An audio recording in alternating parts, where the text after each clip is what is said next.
This week we're making Bananas Foster Waffle. It was a signature dessert at Medusa. Normally we topped it with banana gelato, but I didn't have any in my freezer, so I used white chocolate raspberry today. So we're going to show you how to make the waffle, we're going to show you how to caramelize the bananas, and we're going to show you how to make the Foster sauce. I want to get started with the Bananas Foster sauce. So we're going to heat up a pan. I'm going to add about an ounce to ounce and a half of unsalted butter, about a quarter cup of brown sugar. Now, when I learned how to make this in chef school in New York, we used white sugar and we caramelized it with the butter, but I like to use the brown sugar because it adds a little more depth and it has the color going for it already. And I like this.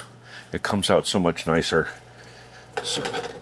And it takes less time to make. You know, caramelizing and sugar, you gotta really stand over it. You know, I've got one banana here sliced, and I think I'm gonna do a second one. Make sure your bananas are nice and ripe. And what we wanna do is we wanna get those heated up, but we don't wanna turn them into mush. See how that's getting a little bit stringy? That's the caramel forming on the brown sugar. And we want all those banana pieces coated with caramel, okay? Well, like I said, we don't want to cook this too hard because we're going to rewarm it again. We add about an ounce of rum, a touch of lemon zest, and we did this all tableside in chef school. We had a touch of orange zest from a nice ripe orange. You know, just like a quarter teaspoon. We'll cut that fruit in half. We got fresh lemon juice.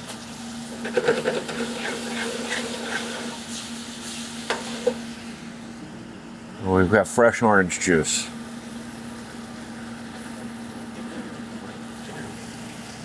Now, one of the extra things that I've done, I turn that down to low, and I'll put cinnamon, clove, nutmeg, allspice, ginger. I make that blend with my pumpkin spice, so I just put a hint of that in there. It's heavy on the cinnamon, and then just a little bit of clove, nutmeg, allspice, and ginger. So the predominant flavor in my pumpkin spice is cinnamon. And we mix that in, and then at the end, we'll add another lump of butter. Sometimes if you want, you're making a big batch of it, and you want to keep it from breaking, you can add heavy syrup or heavy cream. Need just a touch of salt. You remember we use just a little bit of salt when we're making sweet food because it keeps it from being flat. It kind of helps us pull it all together. There's your Banana Foster sauce. So I'm going to pull that aside, take it off the heat, and we're going to start the waffle batter. In my waffle batter, I use cake flour. Cake flour is from soft wheat. Usually use cake flour when you're making a baking recipe with lots of sugar, lots of butter in it. You know, brioche has a lot of butter in it, but you still want that high gluten so you get that stretch. But, you know, I use cake flour with the waffle. I use it for pancakes.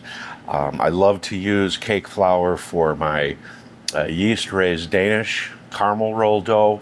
So, you know, anytime, you know, usually cakes are made with cake flour because they can handle all that sugar and the egg yolks and all that richness. It takes it on, and it doesn't give you any toughness. It makes it really tender. So, you know, I don't know if I would use cake flour for pie dough. I would stick with pastry flour, which is even less gluten, and it makes it very tender and buttery. But for the waffles, I use cake flour. So I got 4 cups here, and this is gonna make about a dozen waffles. You can do this recipe in half when we'll give it to you. I got 4 cups of cake flour, I have half a cup cornstarch, half a cup of sugar, 2 tablespoons of baking powder. I had a teaspoon of salt with the flour in. Give that a mix. You don't need to sift this. And then to this, we're going to add the milk, and we're going to separate our eggs. And you know, I like to do it without separating them in my hand. You know, I like to let the shell do the cutting. Waffles were a hit at our house in the morning on Sundays. I used to do brunch every week when the girls were still little, and waffles was a popular item. They love the Belgian waffle. Okay, so we're going to get these egg whites going in our clean mixer, and we need the yolks for the rest of our batter, so we'll get that going. So we've got our milk in here. Now we're going to add 8 ounces of melted butter.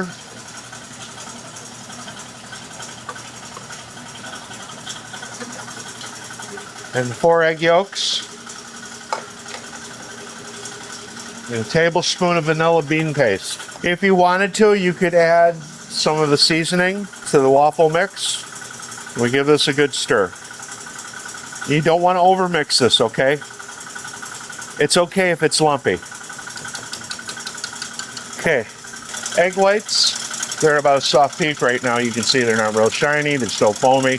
They need probably 1 more minute. All right, this is looking good.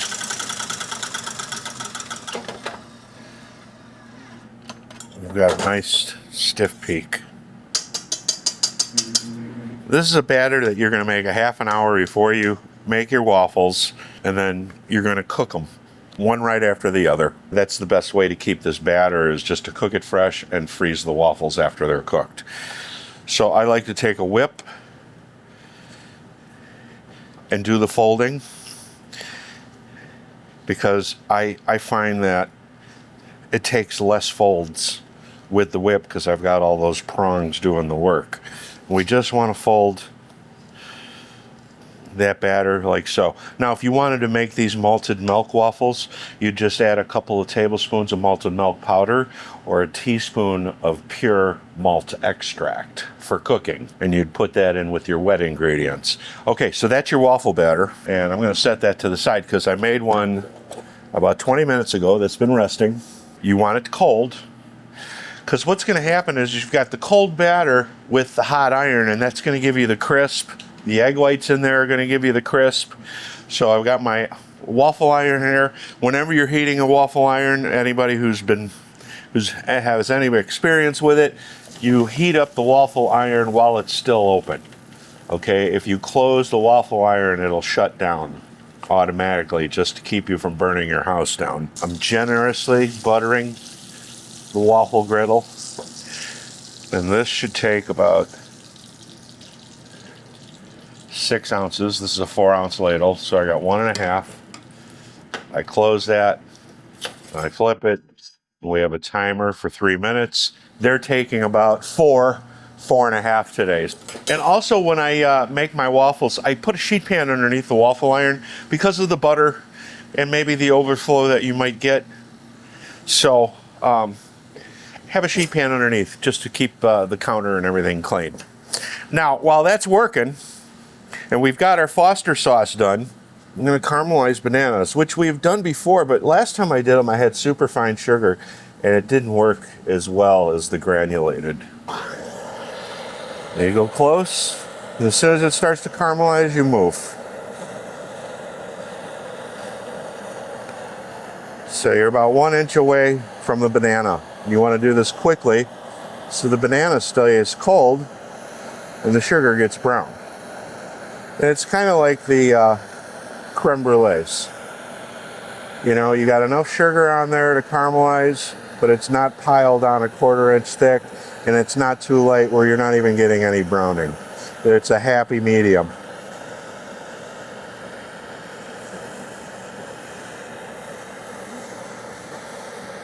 And this is what we're going to use to garnish our bananas Foster. Or raspberry white chocolate. Also, I've got some maple syrup here from up north in Wisconsin. It's a guy who's been making it for over 60 years. And a good friend of mine brings me down 8 quarts of it, and I treat it like truffle oil. So I pulled out a jar today because I'm definitely having a waffle with butter and maple syrup on it. Belgian waffles are light, they're crispy, they're airy. You can see this batter, see the texture on it? So you have to be gentle with it. You can't bang this, you can't keep mixing it. Okay, you want to keep all that air in there. Okay, so that's one cycle. Now it's done, but I like my waffle, my Belgian waffle, a little bit crispy. So we're gonna let it go another minute. So it's gonna be 4 minutes. Another thing that they don't tell you can do when you're making waffles at home, if it's not crisp enough, keep cooking it. You know, you don't have to pull it out just because the dinger said so. You know, I keep this cleaned up so I don't have smoking oil in the kitchen. Girls would cut fruit. They loved the maple syrup. I was watching Martha the other day making waffle, and she likes to cool the waffle off in her hands first so it doesn't get soggy, so it stays crispy. But if you do this extra bit of cooking, you get that crispness, and the waffle stays hot enough to melt the butter. Now that's another thing I do differently. When I eat a waffle or pancakes, I like to pour drawn butter on it because I like lots of butter on my pancakes and waffles. I could eat pancakes if it was only one thing between syrup and butter. I'd take butter, and all my kids will testify to that. All right, so this has been about 4 minutes. Wow. I haven't made these waffles since I was at the restaurant. Well, like I said, Martha would do this. I don't think that's necessary. The reason why she does it is to keep it nice and crispy. So there's our Bananas Foster. We've got our caramelized bananas set like so. And then vanilla ice cream is usually what Bananas Foster is sold with. I've sold all my vanilla gelato out, so I'm topping this one today with white chocolate raspberry gelato. You can put mint, you can put fresh berries, a big dollop of sour cream. Today, I'm gonna do a little powdered sugar because it's simple and it's elegant. We just took Bananas Foster, the recipe that was normally served over ice cream like they do in New Orleans, and we just poured it over a waffle with ice cream. So I'm gonna make another one.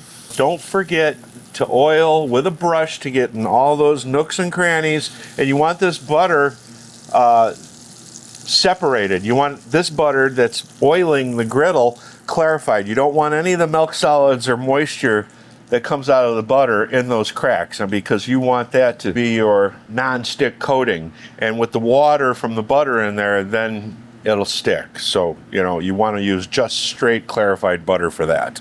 All right, well, there's a little piece of waffle here. Zach wants to take a bunch of pretty pictures of that waffle, so, you know, a little bit of butter with my waffle into this delicious maple syrup.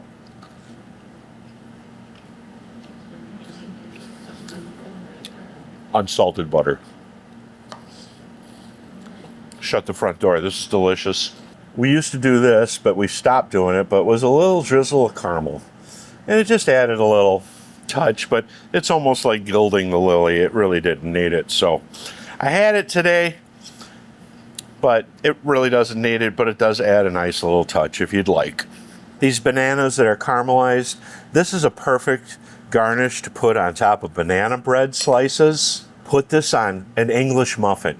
A caramelized banana on a buttered English muffin for toast. Or cinnamon bread toast. A caramelized banana.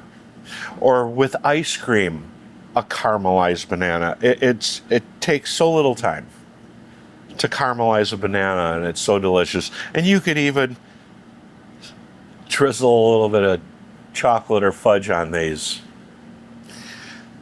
Possibilities of experimenting and cooking delicious food are endless. Run with it. Go with what you like. I'm showing you what I did and what I like to make and eat and cook. But, you know, you may want to change this up. Maybe Your thing is strawberry waffles, and you could do a big heaping pile of macerated berries on there, or you could add another waffle and double decker it and quarter the waffle and fill it with whipped cream and do like a strawberry shortcake waffle.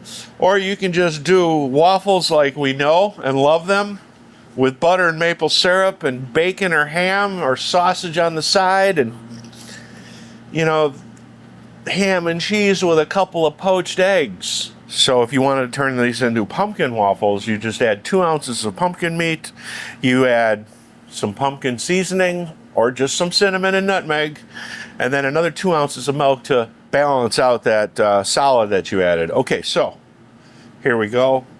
Another perfect, beautiful, homemade Belgian waffle, light, crispy, airy, whipped like the wind, like my German pastry chef used to say. Now, like I told you earlier, I don't like to spread the soft butter on. I like every nook and cranny in my waffle to have butter in it. And you know what? That's just the way I am, okay? But as far as I'm concerned, it's the only way to eat a waffle. Now, I'm not as generous with my maple syrup. I don't drench it. I just fill those pockets on top, and that's enough because it's so good. And I really want to get that butter. Look at how that cuts. Look at how that stands up. I wish you could smell this. It's eggy, it's vanilla. I know all my girls know what this tastes like, and their mouths, if they're watching, are watering. They love these. I love these. Most everybody loves waffles. If you wanted to make them with gluten-free flour, I think the only thing that you would have to do is just give it an extra bake so it crisps up. But you don't really need the gluten for a Belgian waffle. It'll hold its structure.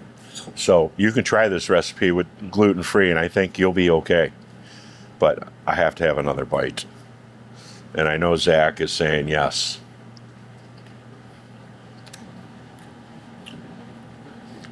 Bananas Foster waffle. Make waffles on Sundays. It's special. And like I said, keep making them. If people don't keep eating them, let them cool on a rack. Once they're cold, you wrap them individually, put them in the freezer. These can pop into the toaster, half a waffle at a time if you want, or you can bake them in an oven about 325. Let them temper out a little bit on the counter for about an hour, and then crisp them up in the oven, and you're good to go. We'll see you next Wednesday. I appreciate the love, and keep cooking.